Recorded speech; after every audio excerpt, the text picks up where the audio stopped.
Well, this is a new feature. Hello everybody and welcome back to Pravus Gaming and more Plague Inc. Evolved custom scenarios. Hopping back on the requests, we have something called Plague Zero by Fire and Water. Of course, gotta find it. There it is, by the author Fire and Water. In the year 4186, a young man in New Zealand... Oh no, you misspelled Zealand, no. No, it's okay, I love you anyway. Becomes infected with an unknown plague when he died. He was consumed and transformed. 100 years later, the virus this is what we call a run-on sentence, by the way. The virus moves out of his body and is ready to spread. But this plague was created by other diseases by two men who were safe in the vacuum of space. Or are they? P.S. Keep an eye out for Infection Hour. It was when the majority of healthy countries become infected. Can be helpful. I'll remember. Praise Pravus. All right, normal difficulty. We don't get to mess with any of our genetic traits, so we will go with Plague Zero, virus type. And we are starting in New Zealand. Plague Zero commences. Sir, patient Zero is dead and buried. Should we heed caution? No, we are gods now. We wait until the time is right to unleash the plague. Yes, sir. Did you turn off the space transmission, Gene? Yes, I did. Okay. Plague Zero's mind. What they don't know is I can evolve deactivated genes, including space transmission. They will pay for my suffering. Oh, we're a sentient virus that wants to have a malevolent intent against the people unleashing us. All right, fine. That's perfectly fine. All right, so that's how you spell Zealand, by the way. Going back to the transmissions, what do we got? Well, we have our birds. We have skin, which is good for no particular type of transmission.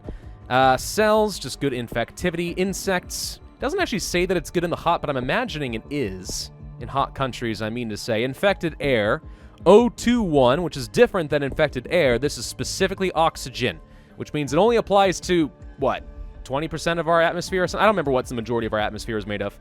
Oxygen, carbon dioxide, hydrogen, and a couple other little things here and there. Whatever. Virus travels with O2, allowing animals to be infected, increases infectivity. Undetected. Undetected. Yes. Undetected decreases severity.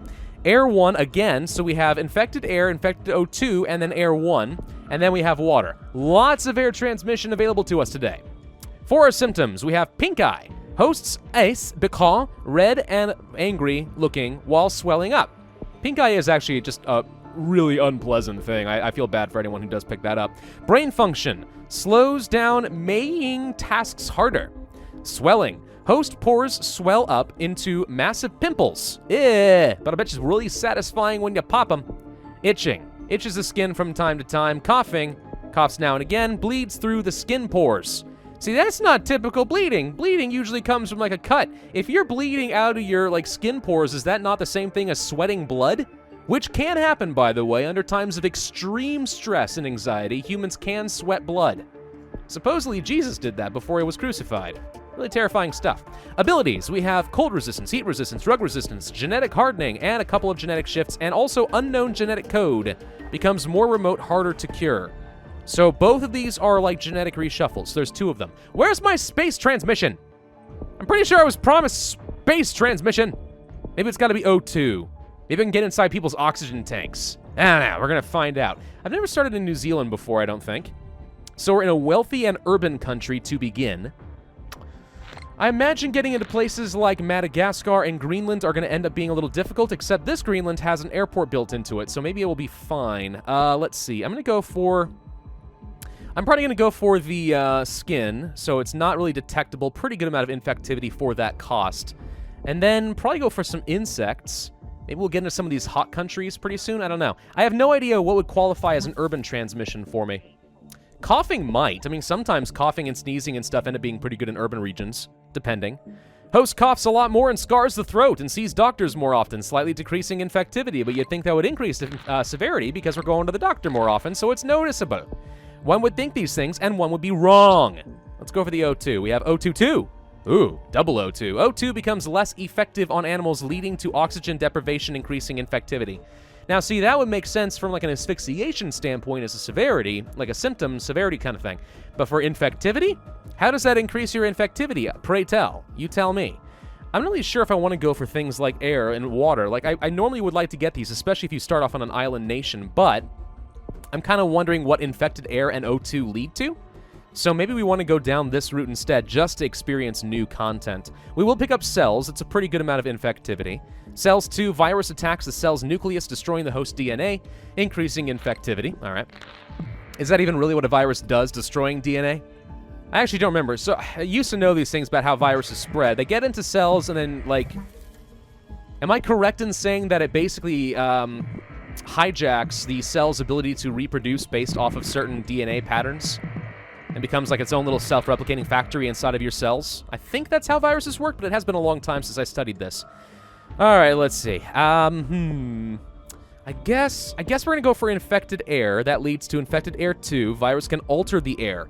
It alters the air. The very air around us is altered by the virus. Truly terrifying. I'm going to go for some drug resistance because I feel like we kind of need the help. And while we're at it, let's go for some cold resistance so we'll end up spreading faster from places like the UK. Though somehow we got into the UK and it went kaboom! I don't know what kind of virus this is, but it seems to spread very well in the Commonwealth countries. Or, you know, former territories held by Britain. No, I guess it doesn't really apply much to Japan or Saudi Arabia. Still, it's pretty effective overall.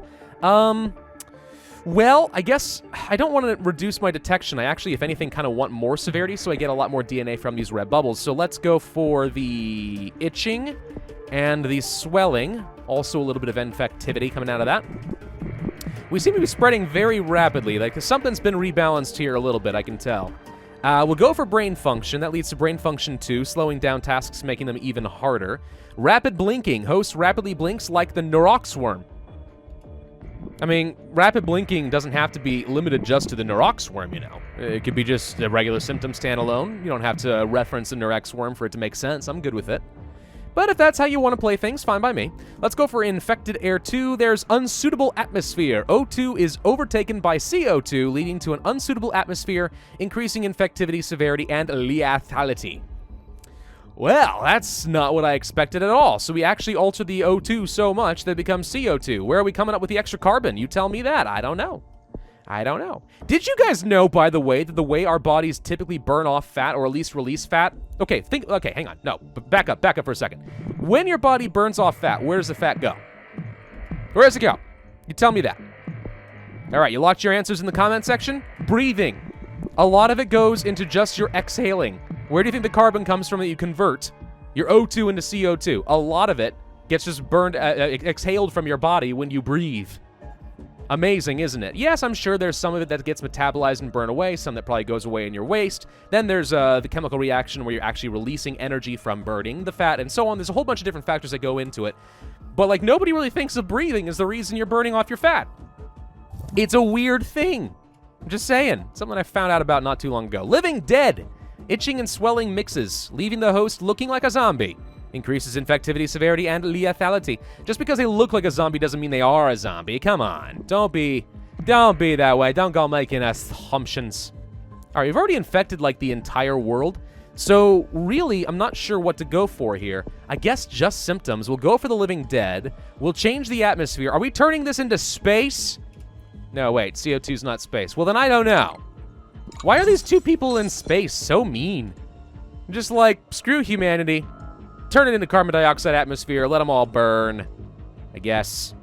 If we go for coughing 2, that will lead to bloody cough, which again increases infectivity, severity, and lethality, but it costs 50 DNA, which is kind of substantial at this stage. Oh, I didn't even realize I wasn't in the Caribbean. Haha, glad we got in there.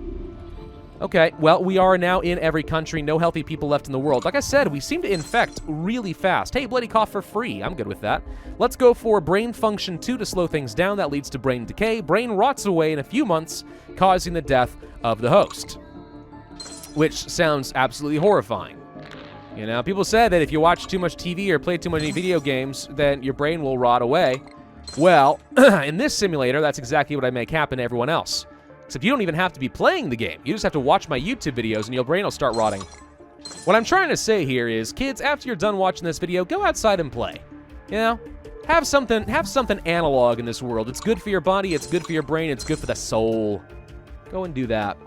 All right, well, we have something called space transmission. Huzzah! Okay, Plague Zero is almost infected the world. No, it has. Now turn on your makers and kill them both. Win condition. Yes! There's my space transmission. I can into space. Let's also unknown genetic code level 1, and the genetic shift, I'm just going to go for the cheaper ones, I guess, to save on some points, buy myself a little score. It found a way!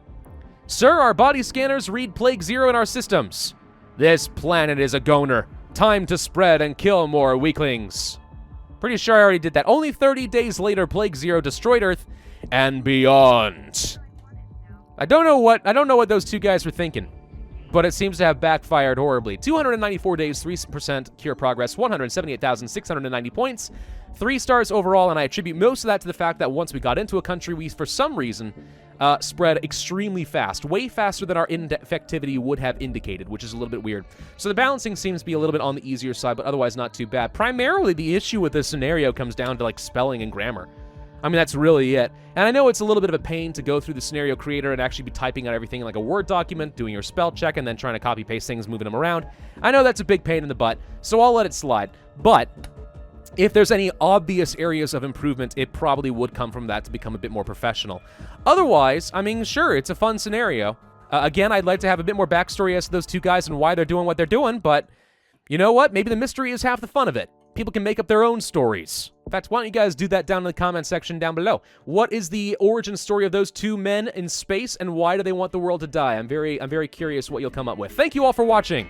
I hope you enjoyed. If so, then I ask you to hit that like button, leave a comment, and subscribe, and I will see you guys next time.